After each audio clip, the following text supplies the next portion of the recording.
دنیا بھر میں جیو ایکسپریس نیوز کے ناظرین کو اپنے نیوز کاسٹر مجزین حسین بلال کی طرف سے السلام علیکم۔ خبر شامل کرتے ہیں سیلم والی سے، جہاں سرکاری عمارتیں بھی قبضہ مافیا سے محفوظ نہ رہیں۔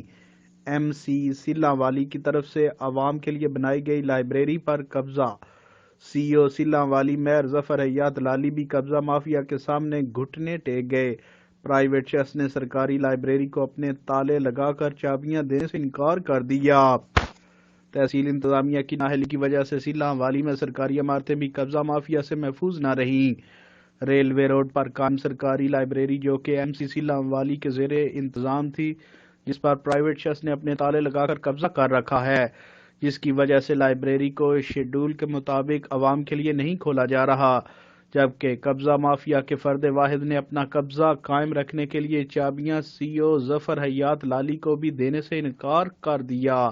کئی ماہ گزرنے کے بعد ایم سی سیلم والی کی طرف سے لاکھوں روپے کی لاگت سے بنائی گئی سرکاری لائبریری پر فرد واحد کا قبضہ ختم نہیں کروایا جا سکا، جبکہ قبضہ مافیا نے لائبریری کو عوام کے لیے بند کر دیا ہے اور مناسب دیکھ بھال نہ ہونے کی وجہ سے لائبریری میں موجود لاکھوں روپے کی کتابیں بھی گرد و غبار کی وجہ سے ضائع ہونے کا ڈر ہے۔